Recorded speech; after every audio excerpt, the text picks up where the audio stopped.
There you go. So welcome. Great to have you on the show, and thanks to Ben for introducing us. Yes. He's said great things about you, so and look forward to having a. I better live up to it then.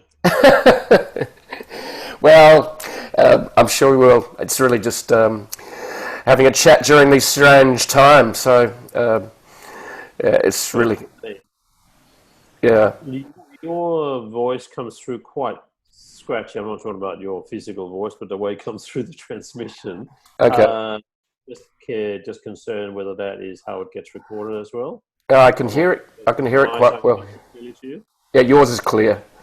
Okay. All right. So let's give it a yeah. So let's try it out. So what I'll do is I'll just introduce you briefly. I'm really normally read out a bit of a bio, but I think I'll just actually say that you're a serial entrepreneur, and we'll take it from there. So I'm just going to pause a little bit. So hi and welcome to the Jeff Buller Show.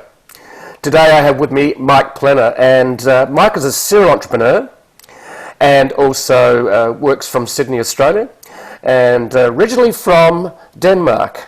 So welcome to the show, Mike. It's really a pleasure to have you, and we're just going to have a little chat about startups and Reboot Australia and some other fun projects that you're working on. So welcome to the show.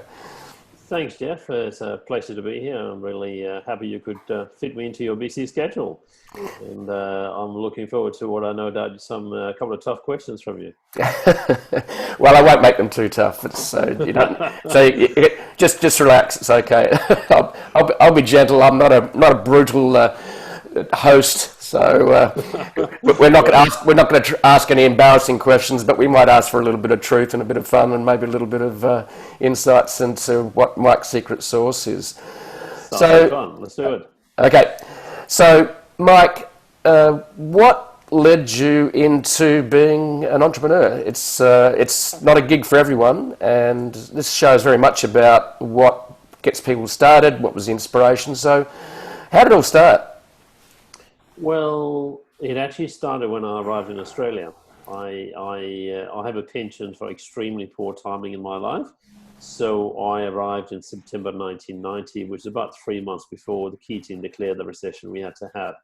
And let's just say I had a job in my suitcase when I arrived. I wasn't that stupid.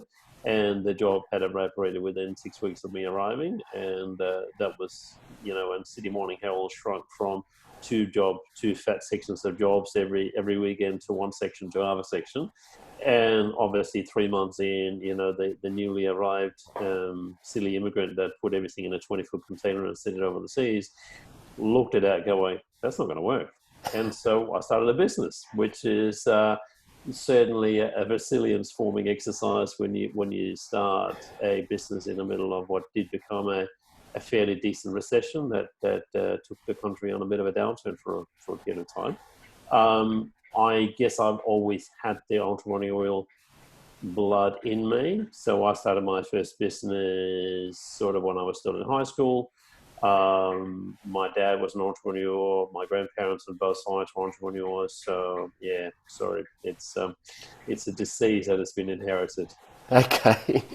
Well, my dad was a plumber, self-employed, and used to and hired apprentices and other plumbers, and sort of had his own business. So it sometimes is bred into us, isn't it? And sometimes it turns up, whether it's watching a family, watching your father. So what brought you to Australia, from Denmark to Australia? It's a pretty long way. It's like 20,000 kilometres, and it's on the other side of the world. It is almost the other side of the globe. I guess there was a sense of adventure, seeking warmer climate, just seeking new opportunity, trying something, and probably like many others, I thought, we'll give this a go for a couple of years, and guess what? I'm still here. So did you come out on your own? I came out with my then wife, and let's be honest, that didn't last very long. And she went on to America, and that was a lot of years ago. But I came out on I sort of sponsored myself, what we called back then the 457. Not even 457. What was it called when you had a 457? No. Yeah, when you got to have all your points and you got to have the qualifications, so like a qualified kind of migrant visa. I can't remember what they called it back then, but yeah. Right. So Didn't get in first go, but okay. couple goes and you went in. Okay, persistence won. Okay. Yes. Yeah. So I'm glad you made it to Australia. Actually, my first wife was Swedish, so I actually know a little bit about Scandinavia, and I've. Ooh, very good. Yeah. So my children are actually half Scandinavian, half Swedish, actually. So it's. So I do have a little bit of Scandinavian experience in me, and I love the Scandinavian countries. It's just they're homogenous. They look after their people. It's a safe place to grow up and be. But Australia is a bit warmer. That's what brought her here. Apparently, was she hated the snow. So. You can only have so much of it. That's right. I can detect a slight accent there as well in that. So, all right. So you started your first business because you didn't have a job. So I suppose it was a necessity. So what was that? It was a software business. I actually had acquired the distributions rights to a piece of software produced back in my home country before coming down here. Had a signed contract and going, okay, let's actually act on that contract.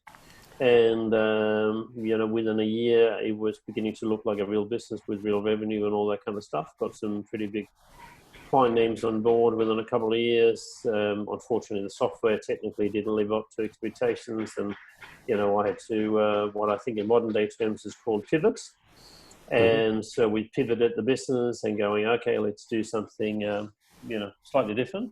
And it's just one of those kind of things. One thing has led to another over time, and through a series of businesses over the last couple of decades, and some have been very successful, and some have been spectacularly unsuccessful.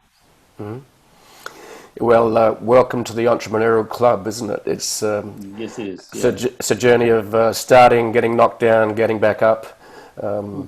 Yeah, I started a retail business a few years ago, back in early 2000. I discovered that actually that didn't work, and I also hated running a 7-day-a-week retail store. So that was for just a few years, but essentially I must have been in digital. So the entrepreneur journey is certainly one of trial and error, and hopefully we all learn a little bit more along the way. So you've launched you launched a business called MyCatapult back in 2015, and I think that's one I'd really like to chat a lot about. Can you tell us a bit where the inspiration came from to launch that business, MyCatapult, which specialises in sort of startup, I suppose, getting it started and growing it? Tell us a little bit about how that all happened. So that all happened because at the time I was in another company. I was running quite a lot of events, and fairly significantly sized, with lots of panelists and some of them full day events, and that was going quite well. And what I observed was that a lot of people that came at the end of these events going, "That was a really great event. Thanks, Mike." I go, "Okay, thank you, welcome."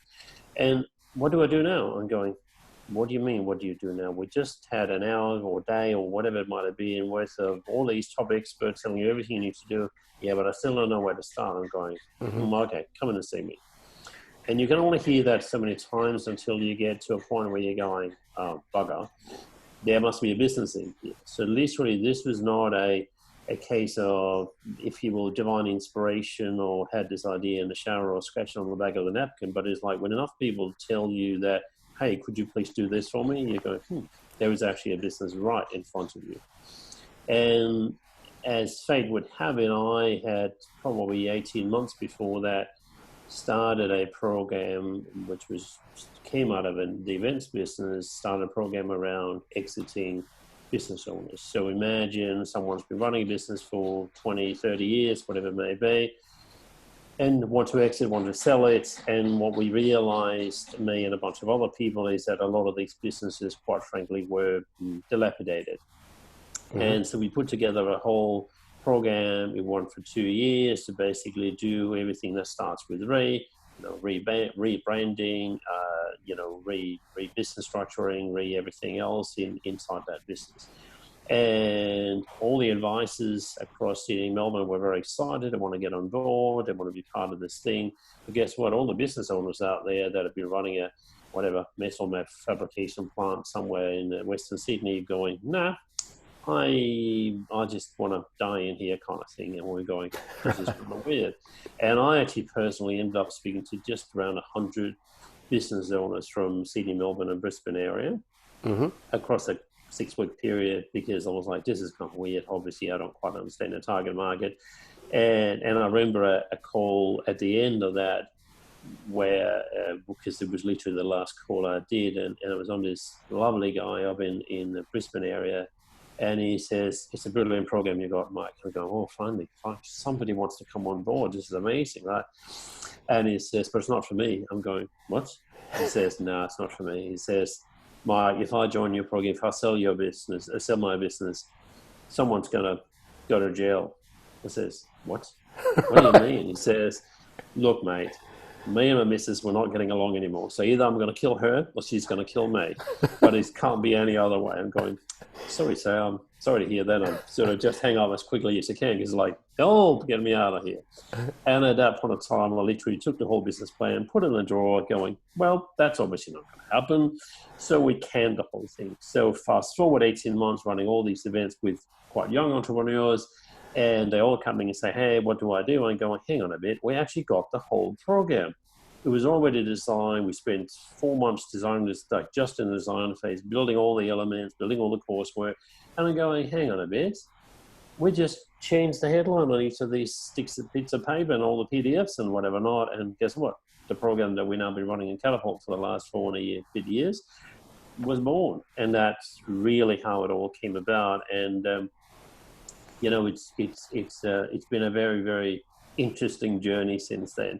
And probably the main segue has been around, for us as a business, we're a business too. We need to make sure that we scale, because we need to make sure that we're a good example for the businesses we help. And, one thing is running a program sort of one-on-one, every day or every week I'll meet with you, say, have you done it yet, Jeff? And Jeff goes, yes, okay, I've done it. All right. Or maybe you go, no. And then I go, okay, can you do it for tomorrow? Right. So there's all these coaching elements, all of these elements. But what happens when you do that for 50 plus people simultaneously? So we ended up running some pretty big programs for the state government of Victoria. They ended up last year in 2019, where we took 150 entrepreneurs through a structured program. And that was interesting. That was kind of really learning how do we herd cats on scale, because when you go, I think we had 72 or 73 people and therefore companies on board the same program running at the same time. We ran the biggest of the 3 cohorts, and that's a lot of people, making sure they've done the homework every single week. But we learned from that how to do it. We can now probably say we actually know how to drive that side of it. So I guess as a business, we built something that is scalable as well, but also a key hallmark, which a lot of people don't see when they look at Catapult from the outside, is we're actually discerning. We have a high level of curation of companies coming in, and we're not doing that because we want to be arrogant or anything like that. We're doing that because we only want to engage with those that we feel there's the greatest chance that we can help. That doesn't mean the other ones are necessarily bad businesses, but it may not be within our wheelhouse. Or in some cases, it may mean that we're just going, well, compared to everyone else we see, it's not going to work. And the advantage of, curating or evaluating as many businesses as I do every year, through the last 12-month cycle, we looked at about 1,000 companies, which is a lot. And, the advantage is you actually get a sense of what other people might say, well, that's a good business. And we say, well, compared to all the other ones that's better than that, it's actually not such a great business. And so it's our duty of care to say to that business, that's not so great, mate. You're not going to make it, but we're happy to help you and tell you what you need to change and come back in 6 months when you fixed it. But the way it looks right now, you will not be successful. And that's unpleasant.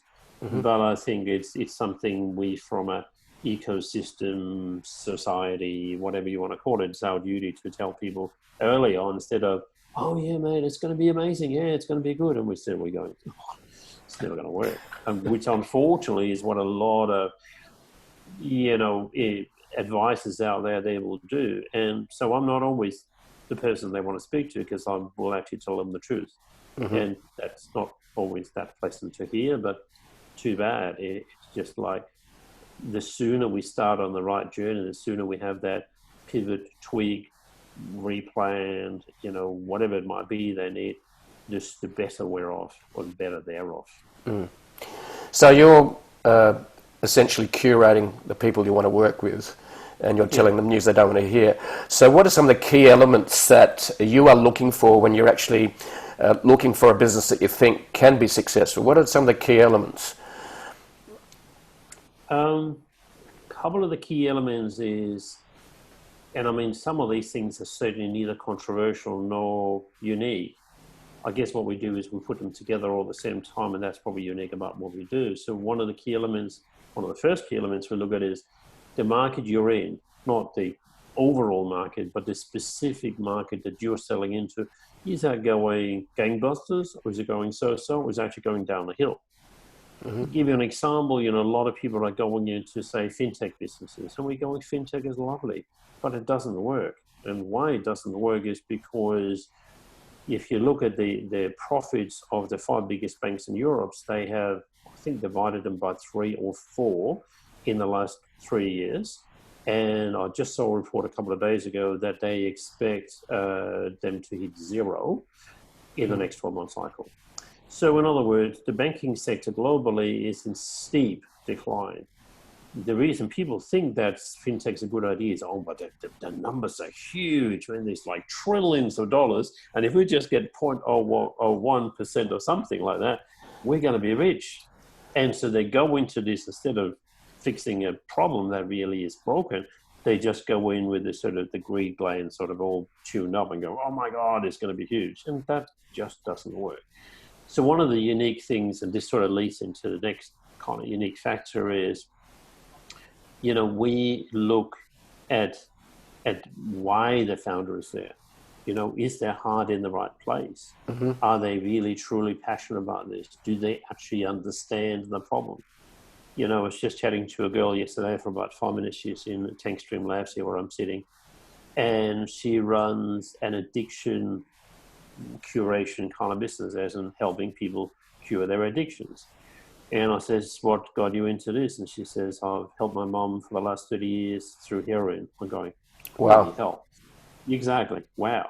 But I said to her, well, then you're in a perfect position, because you actually know everything that there is to know without having been inside it. But you're as close as we can get to knowing everything, every aspect, every element of how it is to live with addiction, and what may be some of the pathways out of that. Perfect. And she's already raised a significant amount of money in seed capital to get the business off the ground. But I always test for why. I always test for, do you do this because it seemed like a nice idea at the time, or do you do this because you would even do this if you had no money, if you had no time, if you were at the end of your life, you'd still be doing this? Because if it's the latter, then okay, that's very bankable and is very backable. Mm-hmm. And that's super, super important. And the third big thing, and there's another 117 things after this, which I'll spare you from, but the third big thing is we look at the business model. We look at how is your business model unique, different, special, compared to everyone else's business model that may be in the same sector. And because one of the things that we've observed is from an investing perspective and from a where do I put my money perspective, and we need to look at both sides. This is not just an entrepreneurial business. We're going to find businesses that investors think are great businesses, otherwise you're not going to get investment in them. And, as a case in point, one of our clients, they run hospitality, and I think it would be fair to say that, Main Street hospitality right now is pretty tough. It's not easy. They got hit as everybody else did, after lockdown back in March, and they went to complete, takeaway trade. But luckily, we started to work with them about 6 weeks before the whole lockdown occurred, and we started strategically working on it, and we started get to know your customer program. We started a number of other things. So literally within about 10 days, probably let's call it 2 weeks, they were ready to trade full on from a takeaway perspective, from a home delivery perspective. They had their own database of thousands of loyal customers. And guess what? You know, a couple of weeks ago, or more than a month ago now, when the restrictions eased off and they were able to take people into the venue again, they had, I think, quadrupled their revenue in the span of about 2 months when the full lockdown was in place. Now, that's pretty good. They weren't quite back to pre-lockdown revenue. Now that they have limited trading through the actual venue, they are getting very close to pre-lockdown revenue, which is incredible because you're still going to have the 4 square meter rule and all that kind of stuff. And they've indeed opened a second venue 2 weeks ago. Wow. How many other hospitality businesses can do that in these times? And it's not because, you know, they are special or have some genius 17 herbs and spices that are super secret. No, but they have a business model that works above and beyond all else. Right. You know, it's really what's going to drive the business of the future is not your product, it's not your technology. And on the topic of technology, I mean, hey, I'm a tech freak as much as the next guy, but the reality is that technology for probably 3 decades now have served as what we would have referred to as a competitive moat. Oh, I've got some great piece of tech. It'll keep all the other guys out of my little play zone here for a couple of years at least, because I've got some really cool tech. Well, guess what? You know, you and I can sit down and develop pretty much a unique piece of tech, and we can do that in between 3 and 6 months, and we can generally do that for about $250,000.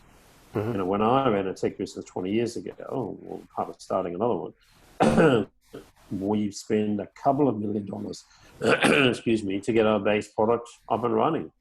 The cost of building the tech is now 1/10 of what it used to be, and you can do it in a fraction of the time. So the people that run around and say, "Oh, we got this technology and it's going to keep all competitors out," I'm sorry, but they are wrong.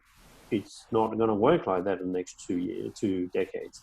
What will work is the business model, because business models are a combination of the people, the process, the system, and the technology, and the market they've gone into, and the pricing policy, and a whole lot of other things. And we're indeed going into a couple of decades where the superstars will be the marketing people, will be the salespeople, will be the commercial people, because they are the ones that construct and that drive the day-to-day driving of that business model. And a lot of people out there in the investment world and certainly in the entrepreneurial community haven't figured this out yet. Yeah, so business model is one of your 3 key steps, along with someone's got a heart, and you found out that they've really got a very strong, passionate why. You've discovered that it's in an industry that's trending on the up, and for example, podcasting is on the up at the moment. Everyone wants to be a podcaster. What do you use to identify trends, Mike? Is there tools you use? Like, do you use Google Trends? Obviously, that's the free version. What else do you do? I kind of do it in reverse, in a sense that, like, we've identified some thematic areas. So food tech, ag tech, everything related to the chain of food production is one of the bigger themes.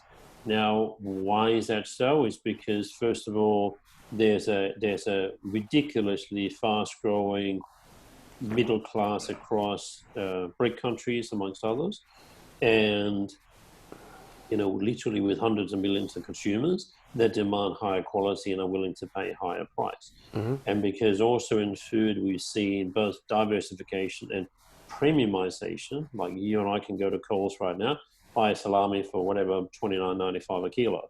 We can also go to the farmer's market on Sunday, and we're probably going to pay $150 a kilo for what is also called a salami. Right. Now, we can obviously argue the one from the farmer's market tastes a lot better, and I would be one of those people saying that, but it's still a salami.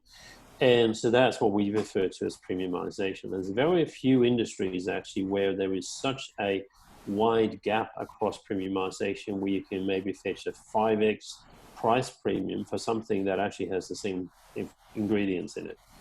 it's quite unique. And what that means is gross profit. What do we like? Gross profit. So the whole food, agtech, the whole chain there is very, very important. Like humans are not going to suddenly stop eating. And at last I checked, we have still a growing population, at least for another couple of decades ahead of us. So another theme that we see a lot is I'm not going to go through all of them, but another one that is worth mentioning is what we call solutions for the aging population. Mm-hmm. Now, why is that so? It's because there's a bunch of baby boomers, and they're in lots of different countries, and we all know they got higher disposable income than the average, they got a higher net wealth than the average, etc., etc. And this is not about finding another retirement home that gets infected with coronavirus, but this is about finding all the other things that market segment is looking for. And again, so the reason we go into that is it's a market, and you can actually, to some extent, you can market to it in a coherent kind of manner. Now, whether that is an AI bot for somebody with Alzheimer's, or whether it's, some kind of leisure activity or whatever, not, hey, that's up to the entrepreneurs to figure that out. But we got a number of thematic areas that we predominantly are looking for companies within. But when a company then comes in and we go, yep, you're within that area, okay, tick. Then we go quite deep specifically. It says, okay, you're not part of the $1 trillion a year global tourism industry. No, you're part of this little segment here that only turns over $10 billion globally. Okay, well, how is that particular thing? So then we go deep from a research perspective. And typically there's a report out there, somebody's been kind enough to write. Sometimes you got to pay for it, sometimes it's free. But surprisingly, well, maybe not surprisingly, but there is a lot of research data available, and we just go and fetch it and go, yep, or we'll go, no. So two that you've mentioned, agricultural technology, you mentioned aging population. What's one more? Because I find this area fascinating in terms of trends, big enough market size, and you have obviously gone a thematic approach rather than ad hoc. What's another area that you find is got huge opportunities globally? So another big one is, what we would broadly refer to as medtech. And, it's not just the technology side, but is what we call anything that's bio and med related, but is non-pharma. In other words, if somebody comes along and says, I've invented a new pill and it's going to take 3 years to get TDA approval, we're going to go, sorry, it's not our wheelhouse. We're not a bunch of doctors. And that doesn't mean it's not a good thing. It just means that it's outside our realm. But if somebody comes along and says, hey, they got a new app, they got something that can improve the standard of care, they got, say, maybe a natural remedy, they got something, and this is obviously closely related into lifestyle, some of these things, but it could be as technical as we've looked at 3 different diagnostic methodologies for cancer detection just in the last 18 months, and all of them are valid, scientifically backed, big plays, but we also know the timeline to get from A to Z is substantial. And we're looking at a couple of other things that are, just right now we're looking at a manufacturing play. We just started with a client very recently that will produce, shall we call it, natural medicines on scale and of a purity that is, quite frankly, not seen anywhere else this side of the equator. Mm-hmm. Wow. And so all of those kind of things, to me are important, because one of the big trends, if we talk about that, is that people are moving away in the next 2 decades from modern medicine and towards a more traditional herbal-based, natural remedy-based, whatever you want to call it, approach to it. And you see that across the board. And that's not to say that, I wouldn't want to go to a doctor if I go and broke my foot. Of course, I want to go and get surgery and get it stitched back together again. But for a lot of the other things that, the ailments and get particular lifestyle diseases, we have fairly conclusive evidence, let's put it that way, that the current treatment regime is just not sufficient. That's not to say that it's ineffective, but it's not sufficient, whether we're talking about diabetes or cancer or whatever else. unfortunately, in many cases, the treatment is actually worse than the disease. And we see a whole lot of solutions and answers coming up in that kind of space that have some different answers. Obviously, not necessarily liked by mainstream modern medicine, but as you would expect when there's some new stuff coming in, that there's going to be some friction. Yeah, that's some really great insights there. So what you've mentioned essentially is when you look at in the medtech area, and you're not saying I don't want to go into pharmaceuticals because, as you mentioned, the big problem getting into pharmaceuticals is time to market, and also the bureaucracy to get it past the TGA in Australia, for example, or in America. It can typically be up to even a decade before you actually can get it through that system. So speed to market, you've just mentioned as being one of the most important things that you're looking for in the medtech area. Yeah. Yes. And overall, we also, it's probably worth pondering on the fact that, because we are looking at this sort of, not the early stage startup, whereas, hey, I have an idea and I've got the back on the napkin kind of thing. We're actually looking for companies that are either have proven there is a market or actually are in revenue, have turned the first $1 million worth of revenue or something like that. Now, why do we do that? It's because we know that we are not necessarily the best judge of whether that product is good, bad, or indifferent, but their consumer or their client always is. If somebody's paying $100 a month or pay $10,000 for the product or whatever the story might be, well, they must be right? Whereas I might not like the product or might think it's fantastic, but why? I mean, my opinion doesn't count. So we always say to entrepreneurs when they come in and they go, oh, can I show you my product? We go, no, I don't want to see your product. Oh, but can I do a demo? No. Don't want to have a demo. And they go, someone will get really cranky about it and go, but it's fantastic. It's like, I know it's fantastic. Otherwise, we've been sitting here, but show me your spreadsheet, show me your financial model, show me your customer data, show me, even if it's a dump CSV file out of your CRM or your e-commerce system, show me that. And they're going to go, yeah, about that. Okay, well, that's where we start the conversation. We're the commercial geeks. We love spreadsheets, right? We love contracts. We love all of these kind of things that most people go, oh, that's terrible. We love sales conversations. We love joint ventures. It's because that is, one of the things that I get a lot of people offside with is we're going to raise some money. Okay, what are you going to spend it on? We're going to spend a lot of money in marketing. I go, no, you can't. And they're going, what? You're not allowed to. I said to them, but what do you mean? It says, what do you want to spend it on? Oh, we want to use some Google ads. It says, okay, I know some people out there, they spend $1 million a week. They've got a couple of people there sitting there that are especially spending that $1 million a week. You want to compete with that? They're going, but isn't that the way? We go, no, it's not the way. We'll get you some people that'll give you all your customers for free. And they're going, you're fucking dreaming, Mike. And I go, let me prove it to you. And we prove it every single time. It does take a couple of months. And I say, so what I say to people is, look, you can hire 2 or 3 people and they'll do some great work, marketing coordinator, PR person, whatever not. And we'll go out there and generate lots of leads for you. But you're not good enough, big enough, fat enough yet to go and compete with the big boys in terms of buying that kind of real advertising online. And I mean, you yourself would know a lot more about this than I do, but it's just like, I've seen these people, I sat with them and going, Jesus, I'm not going to try and compete with you. It's just like, and so I know it firsthand. And a lot of these entrepreneurs, they go, but we were told they're all buying into the lie, right? And so again, Mike's here being the terrible person and going, you can't do that. Yeah, so you knocked all these people back. You've I'm sure you created a lot of tears, a lot of angst. You're maybe not their favourite person. So you've chosen these people in these thematic areas, whether it's med tech, whether it's agriculture tech. So you've chosen them. What's the next steps that you take them through to make sure they succeed, well, give them the best chance of success? So what are some of the next steps? What's the next step after you've selected them, saying, yes, you've spoken to your customers are speaking with their wallets, they're actually pulling out and buying your shit. So the reality is they've actually tested the marketplace before they come to you, essentially, and that's what you really want to see, that right. There's traction. So what's the next step, Mike?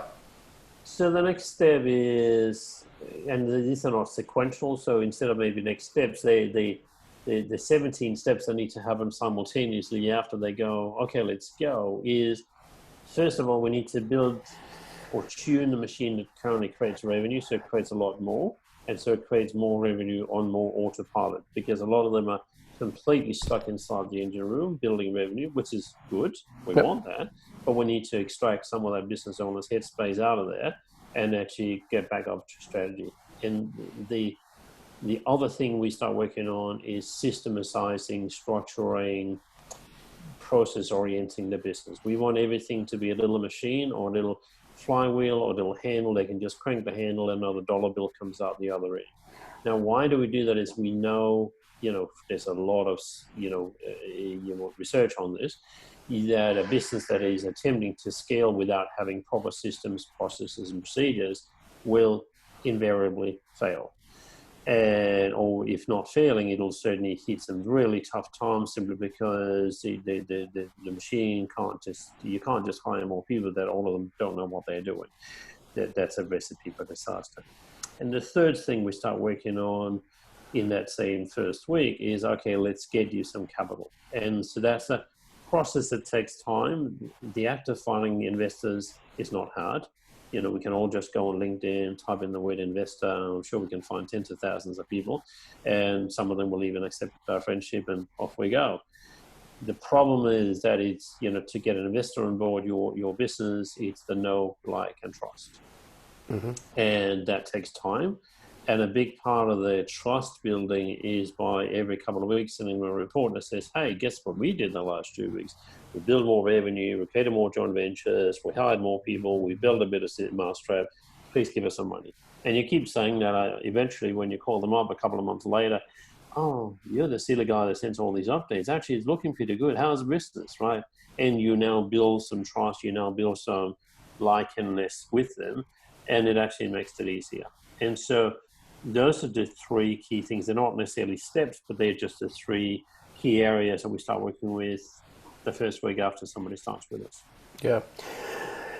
So you're basically building trust as one of the steps between the actual company owner and entrepreneur and the investor, because they've got to work together. They've got to both believe in each other, don't they? In other words, they're going to keep investing, and the other one realises actually investing in something that works. Correct. And so we're in the middle of a crazy time that none of us have never seen. So, and as you said, there's a lot of capital around because there's no sense parking in interest-bearing accounts, because you know that's actually, I think in Japan it's negative. So what's happening at the moment with capital and markets and startups in terms of funding? What's happening there? I'm curious.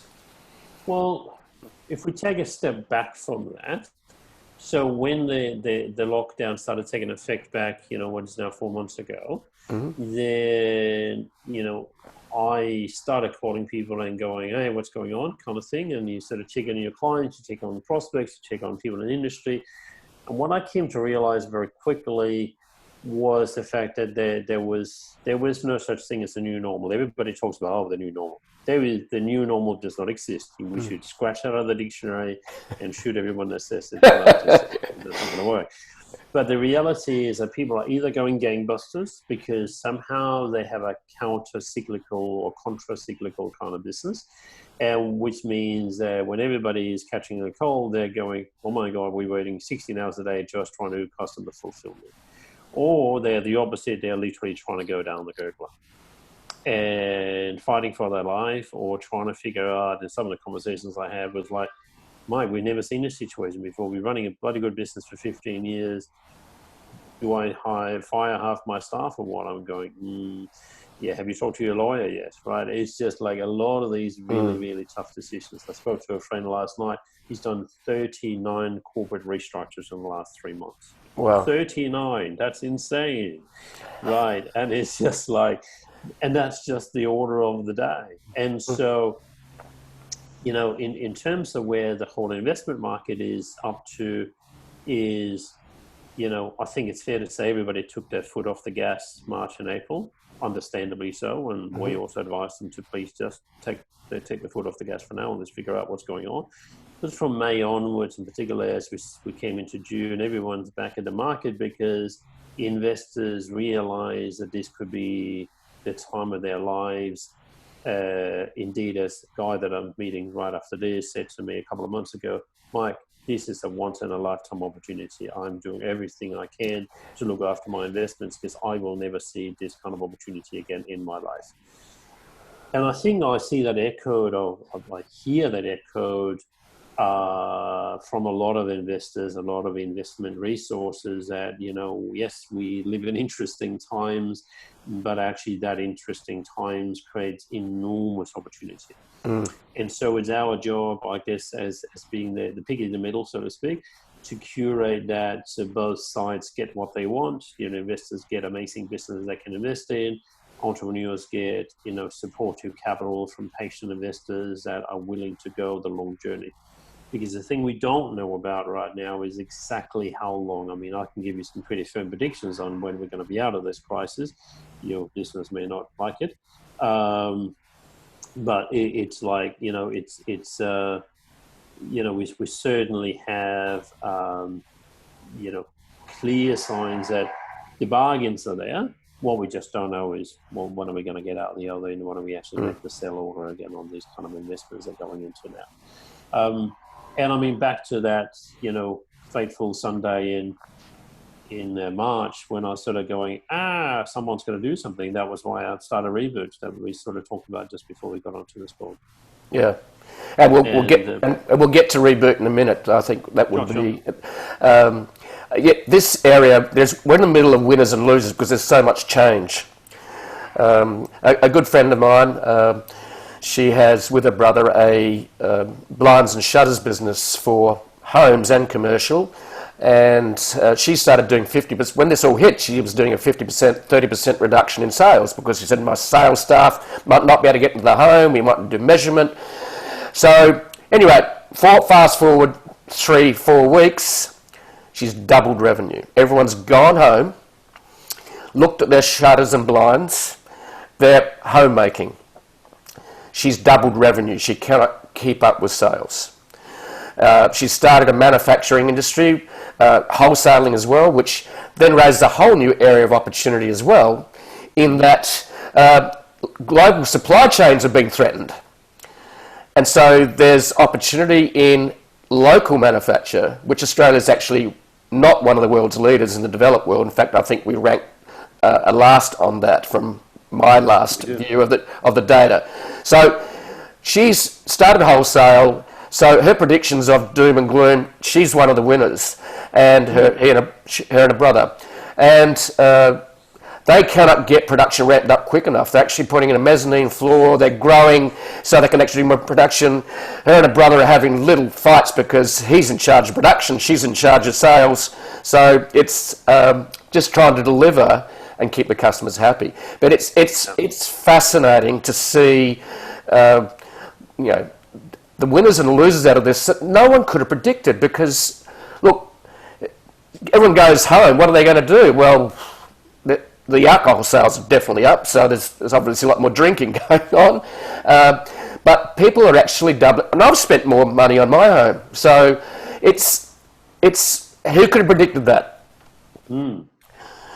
So anyway, it's really interesting times to say the least. So they've got funding. You now want to. What are the last few steps? What's the next steps after the funding? They've got the process. There's a trust between the investor and the entrepreneur, and things are humming nicely. What are your next steps after that? Well, I think there's really just two things. There is now do what you said you were going to do. Yeah. Because, hey, we had a plan, you got the funding, everything. Well, you now are actually going to do the plan. But obviously with a mindfulness around, well, if the circumstances changed, then you're just going to change with the circumstances. If you thought you're going to expand in Singapore and you realize it's a bad idea right now, you're going to expand it into Perth instead, whatever it might be. And so we got to have constant flexibility around the pursuit of the business plan that we wrote. And I think the next thing is then constantly challenging ourselves as entrepreneurs, and in our end, challenging the entrepreneurs we're working with to say, well, how can we do better? How can we do more? How can we push one more order in? How can we hire one more staff member this week or this month? How can we do one more country this year? And because we're going to be very careful we're not getting into the, oh, well, it's going pretty all right, isn't it? No, it's not. It's like there is always room for improvement. There is always room for doing more. And it's not because I want to be a slave driver, but because the reality is that you cannot predict, what's going to happen specifically to your business in X number of years. So it is really about driving the fastest possible you can, given the circumstances. So people are waiting outside your door wanting to place an order. Well, okay, let them in. Doesn't matter. It's 11 p.m. Take the order anyway. Mm-hmm. And it's just like, and that's the flexibility that I guess comes out, and it only really comes out of shine because of that passion that we talked about in the very beginning. It's like when you have that passion, you're going, all right, yeah, sure, I know it's 11 p.m., but hey, come on in, I'll take your order too, right? And you just do one more, and it might be if the restaurant, it would only bumped up the revenue by a couple of $100. It could be an industrial order that the extra order was worth $100,000. You don't know, but it's just like, because different businesses have very different metrics, but it's always worth doing because there is it's there's an old saying, if you want something to get something done, just ask a busy person, right? And that is so true around business ownership and entrepreneurship. Is the people that are the busiest, they are the luckiest too, somehow. Yeah. Not sure how that works, but there's some kind of corollary there. Yeah, I have no idea how that works either. So, all right, so your two areas that I picked up there was, number one, you double down on growth. So, number two, you're constantly optimizing as well. Yeah. So, an optimization, I suppose, in the areas such as processes, I suppose the marketing. So, the business is growing, and then I suppose at the end, there's, I suppose, three choices, isn't it? Number one, hang on to the business, keep growing it, maintain as much control as you can. Number two, sell it, or go public is maybe another one. So, do you help with that part of the journey as well? We are not the experts in an IPO or anything like that, and we would refer people to, people in the market that we know and have worked with, and going, hey, they're the experts in that. It's not really our wheelhouse. Okay, right. Okay. So I think this is a great segue to go to Reboot Australia. I really loved your sharing of both the thematic approach, and a lot of these, as we all know, they're not rocket science in the entrepreneurial world, things like processes, starting with the right why. So Reboot Australia, tell me a little bit what that is about, because that's a recent adventure, isn't it? That's a very recent adventure. That's a good word for it. Adventure, that sort of rings a bell.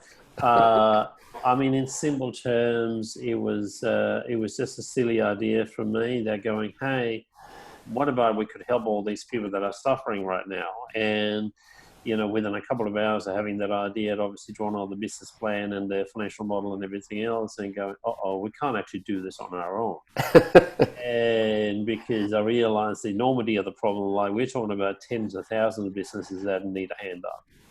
And so I designed the program, if we can call it that, within the first week. I was saying, hey, we've got to get a bunch of partners on board. And the idea of the partner model is really that, hey, we're not the accountants. We can't be your lawyer at the same time and your financial advisor and blah, blah, blah. There's a bunch of specialists out there. So the first big milestone with Reboot Australia was to go on, reach out to a whole bunch of people that we already knew, say, hey, do you want to come on board as a partner? And, thankfully, a lot of them said, yes, that sounds fantastic. Where do I register? And off we went. And, the simple idea really is that what we've observed is that a lot of these businesses that are now in trouble, but also a lot of these businesses that are going gangbusters, they're in either situation, they've been brought into a a sort of almost like a vacuum where they've just never been before. And as I said before, it's not because they suddenly forgot how to run a good business. They've been doing it for a decade, some of them, or even longer. But the circumstances that were cast upon them or thrown upon them is probably a better word, were just like, what do we do here? And so Reboot isn't just a, hey, well, you need an accountant, because they're going to go, well, I already got an accountant. What do I need another one for? That's not going to help. Or you need to do some marketing. I'll do some marketing, yeah, but you may need to completely rethink what you're doing. So in line with what we know very well, which is the curation, and how do you curate businesses, not just from great, good, and pretty ordinary, but also curating from, are you in this kind of sector and what kind of help do you need? We help them find out, what's the sticky point, and maybe the first thing you need to do is spend a day with somebody on a strategy session, so you actually understand which way is up. And that is suddenly much more challenging, of course, because it's not just an out of the box, I'll just go and, I don't know, buy another case of water or something like that, and we're done. Or just hire 2 more people like the ones I already had. And so what we tell people to do in many cases is, the first thing, you're actually going to tighten the belt. You're actually going to reduce costs, because you may not know yet how long this crisis is going to be for your particular company. And so therefore, the more you can increase your short-term profitability, and the easiest way usually is by taking some of the cost out. But the next thing they're going to do right away after that is to then increase revenue. And why, again, revenue comes in here is because, guess what? A lot of the businesses out there, they're going, oh, this is tough times. What was the first thing they cut? They cut their freaking marketing budget. Or even they fired a couple of the salespeople, and the rest of us are going, no, it doesn't work. Like, you're in tough times. You actually need to increase your marketing spend. You need to increase your sales effort, because, these are the times where you're getting market shares, where you're possibly even getting double-digit kind of market shares that you could not ever do under normal circumstances. And I've seen it live around here in the Sydney CBD where I'm sitting.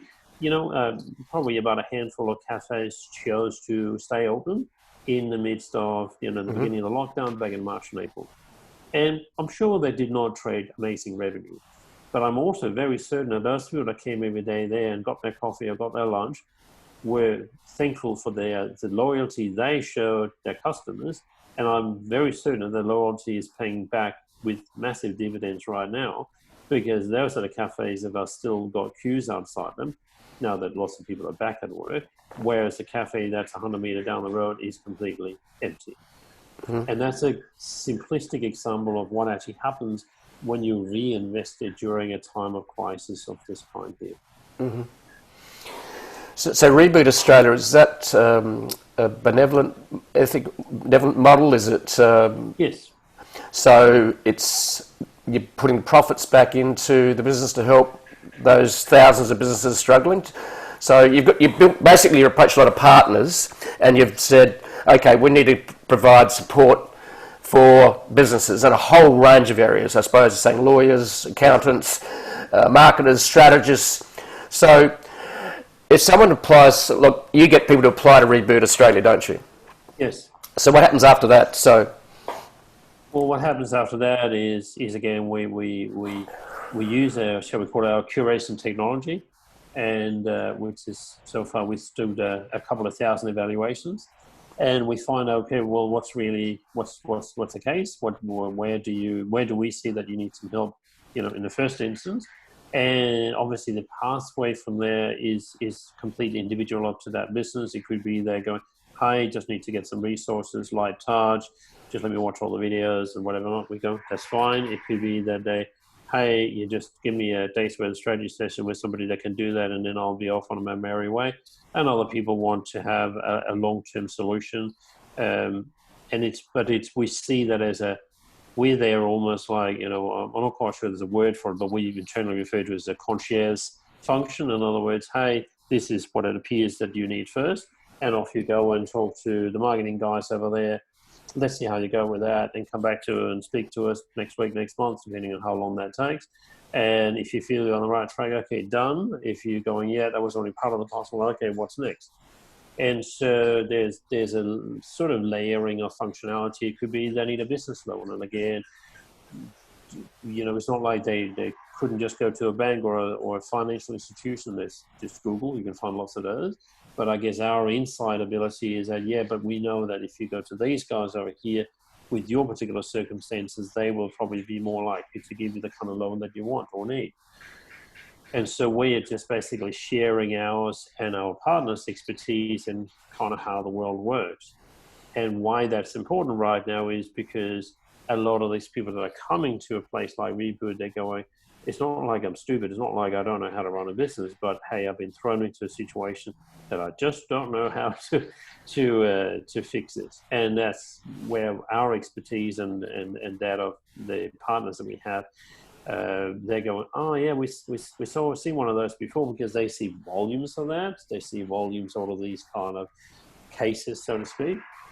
And therefore they can step in with, in a sense, that minimal effort on behalf of that consultant or coach or mentor or marketing strategist or whatever they are, and the maximum benefit or maximum outcome from the perspective of the business owner. That's really the core of it. Okay, so you've actually had about 2,000 businesses, is that correct, that have signed up for Reboot Australia? Is that correct? Or 1,000? How many? So we got like live on the side, we got more than 100 partners. There's probably another 150 that's getting through the process of, and they're sort of the provider, so to speak. And we've started going to market now with on the member side, and to basically make sure that we have lots and lots of companies coming in. I'm not sure what the latest number is this week, but there's people coming through and filling in the form every single week, or every single day actually. And we obviously trying to get back to people as quickly as we can. Mm-hmm. It's quite an effort, I'll be honest with you, but it's one of those kind of silly things where you're going, well, someone's going to do something about it. And we started the process talking with governments, and we're talking with, we've been fortunate to start talking to some very large partner players in the last couple of weeks. But as you would appreciate, those kind of conversations are not done in one afternoon. It takes many months for getting, large players on board like that and getting government on board. But we see that this is not a short-term effort. Mm-hmm. We see this is a very long-term effort, as in probably at least 2 years. It could be longer, but I feel like I'm sort of an evil person who say, hey, this Reboot could take 3 years, but I'm very certain it's going to be at least 2 years before the economy is kind of turned around, and at least we are getting towards back to where we were before this whole thing happened. Mm-hmm. So yeah, it's a big thing. So we need all the partners and players we can get out there to come on board and give us a hand, because it's as I said, throwing my hands in the air, like this is a task that is absolutely impossible for ourselves to lift on our own. We can't do that. Yeah, well done. That's impressive, Mike, to see you do that. Thank you.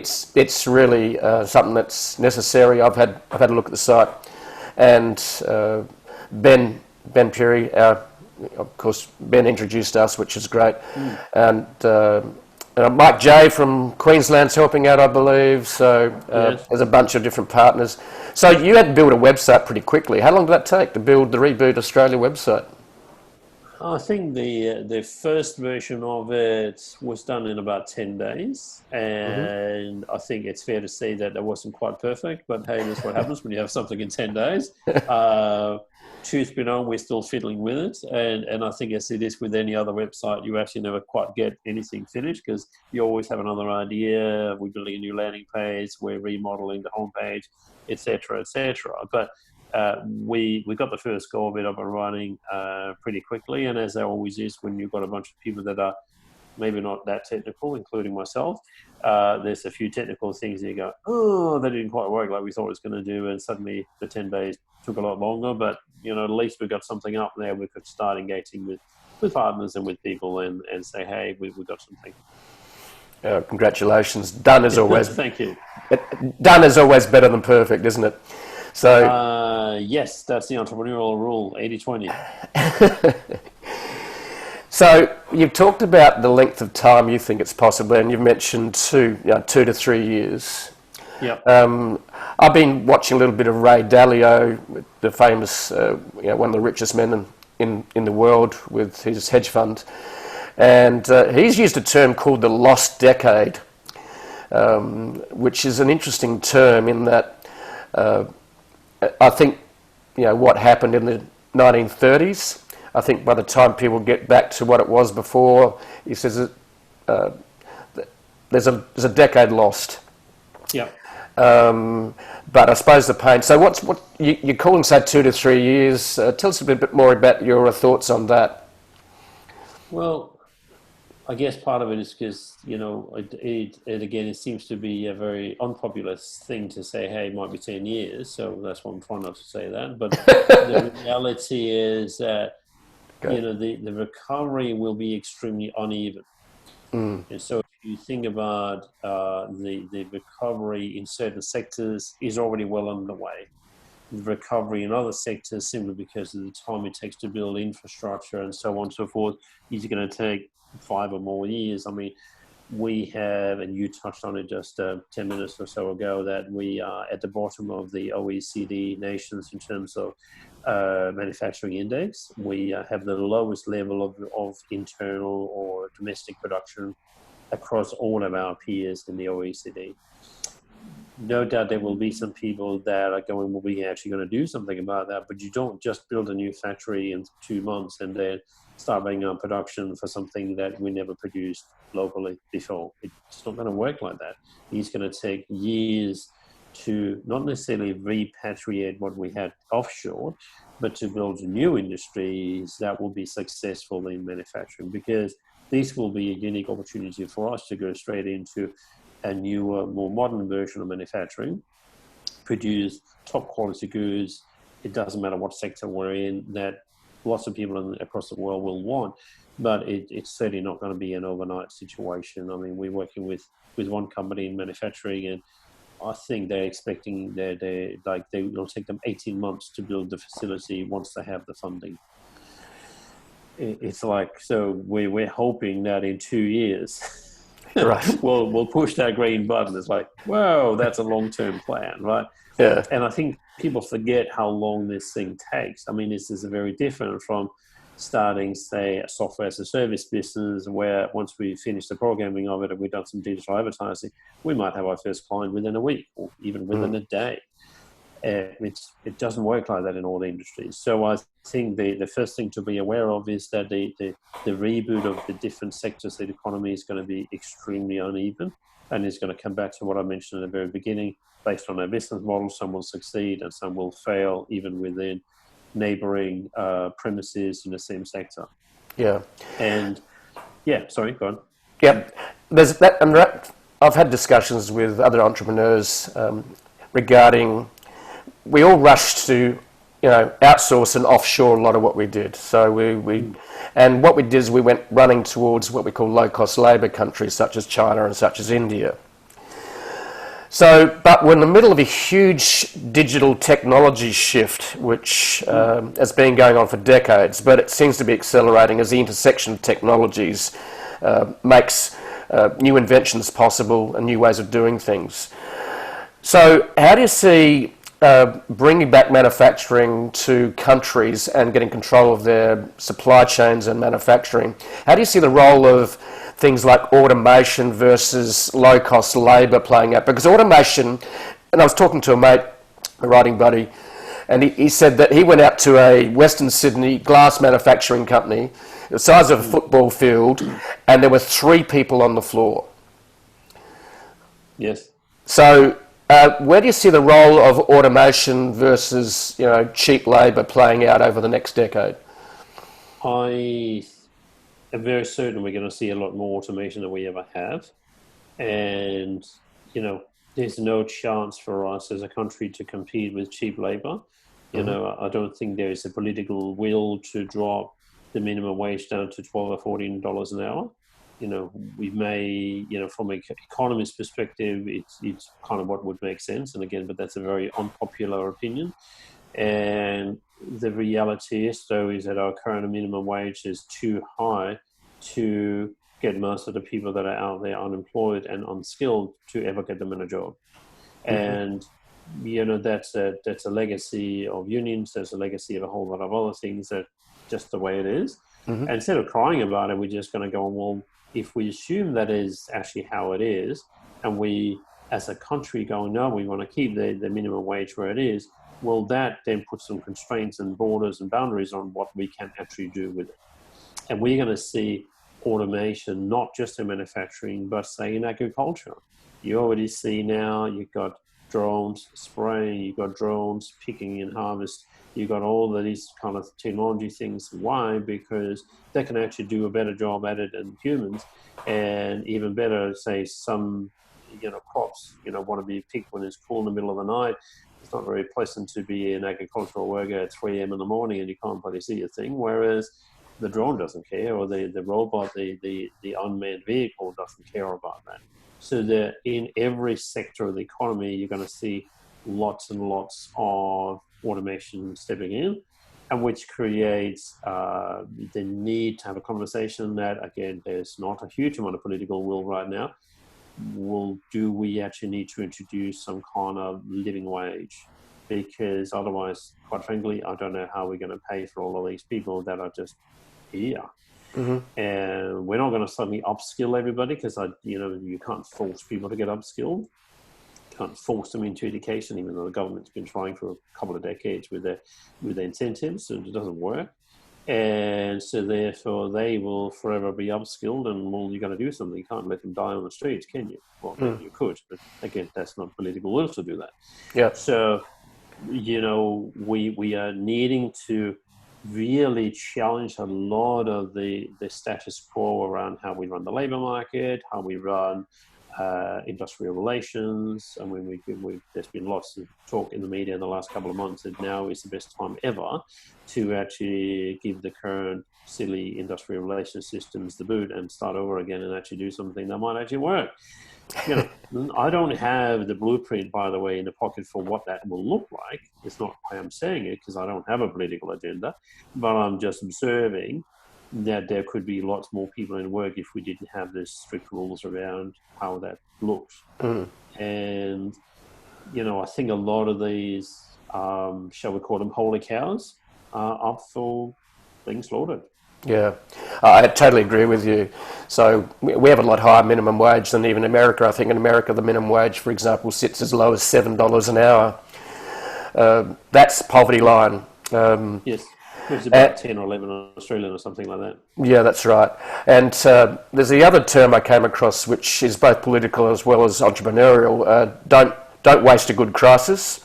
So the reality on that is, okay, we're in the middle of change, so there's going to be opportunity, and I think there's a lot of pain. The opportunity is also to reinvent, and it's fascinating to watch to see what will unfold over the next 2 or 3 years, to see whether we as a country can actually reinvent ourselves and make some of the tough decisions needed to actually take opportunity of what's happening and to actually do reinvent ourselves. I don't know what that exactly looks like, and it's going to be very interesting times. And government's very quick to put in regulations to keep us all safe, which is, I don't have a problem with that. I think that the government's done quite a good job, and I don't want to go down any political route here.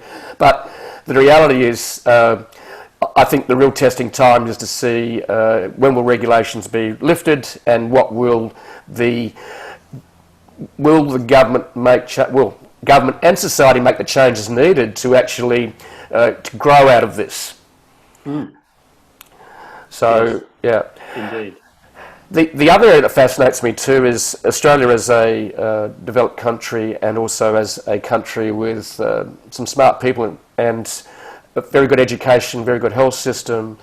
And the other comments I've had with other entrepreneurs is, well, Hong Kong's looking like a great place to do some headhunting, frankly, because they might want to bring some smart people home, or bring some smart people from Silicon Valley to Australia because of the current situation, where Australia's seen as a safe place to actually grow a business. So, yeah, it's many questions looking for answers. Sure is. Yeah, and I really been enjoying the conversation we've had now this afternoon in Sydney, and congratulations on Reboot Australia. And I think it's just an incredible endeavour, and hats off to you. Is there anything you'd like to share with other entrepreneurs in their journey? Like, what are some top things they should be looking at? And you deal with a lot of young entrepreneurs, don't you? So, and you also work very much in the tech part. In other words, how tech can help an existing industry, the digitising of business. So, is there any sort of a few tips you could leave, entrepreneurs that want to start a business or already running a business? I think and this is going to be relatively generic, but it's like across whether you're a young entrepreneur or a 50-something entrepreneur, doesn't really matter, but it's like, you got to remember that you are the guy or the girl with a great idea, and you are the person with the passion and the belly to make sure that this happens. What that therefore means, it actually puts extreme responsibility on yourself to look after you, because if you're no longer there to drive that train, well, the world's going to miss out on that great idea with that product coming to market. And I see a lot of people, not looking after themselves enough from a health, in particular mental health perspective. Whether that means you meditate every morning, or you go for a walk along the beach on the park, or you have a dog or not have a dog, whatever it might be. But those things are actually really important, and they actually far more important at the moment through lockdowns and through crisis mode, and we don't know which way is up and all this kind of stuff. We live in uncertain times, which is an old Chinese curse, and it's the reality is that because we need to look after each other and ourselves even more than we otherwise would.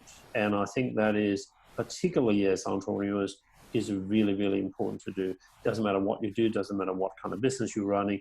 There is reason that you should, of course, always be paranoid. Someone's going to catch up with you, because they might just do that. But you still need to have the resilience and the resources, which may mean you go and do your exercise, or you get enough sleep and all of those kind of things. Because if you don't, well, guess what? You will burn out before you get to that top of the pedestal kind of position. And well, we all missed out. The investors missed out, your family missed out, yourself missed out, your customers missed out. Well, that's a bit silly. And so it's actually less about the product, it's less about your financial model, it's less about all these kind of things. Because if you as a person aren't at your maximum output from an intellectual and from a physical output perspective, it's probably not going to work. I think that's great advice. Look after yourself, because that's you've only got one life to live. And I certainly believe in things like, I meditate most mornings. I also am a serious mammal. That's middle-aged man in lycra, as an acronym. Yeah. And I've surrounded myself with some really great friends, and and there's a study done by NAB Bank a while back which showed that after $75,000 a year in Australia, that what comes down to is one that generates the most happiness is relationships. And I think part of looking after yourself is doubling down on relationships, and that could be actually, in this uncertain times, is you can't meet in person, well, let's go and catch up on Zoom, let's do a FaceTime call, let's check in. And I think we need to be looking after each other. So, for me, also having great conversations with leaders such as yourself that are making a difference, and that's what the Jeff Buller show is all about, is trying to get to the essence of what is true success. And it's not just all about the money. It's very much about a holistic attitude to life, heart and soul. So, yeah. Live a fuller life. Absolutely. We've only got one, and let's grab it with both hands, and let's live it with a very powerful why, and let's just try and work out. I think the biggest question a lot of people have is, why am I here? What's my passionate purpose? It only took me to 50 to find that out. It changed my world. And so thank you very much, Mike, for sharing your insights. I really, really loved it. and I'm sure our listeners will too. So thank you very much. Well, thank you so much for having me on the show. It's been absolute joy talking to you today. It's been a lot of fun, and have an awesome rest of the day. The sun is shining. We should both get out and get some fresh air. On that note. Okay, I'll just finish up here. Thank you very much, Mike. Have a great day. Thank you. Cheers, mate.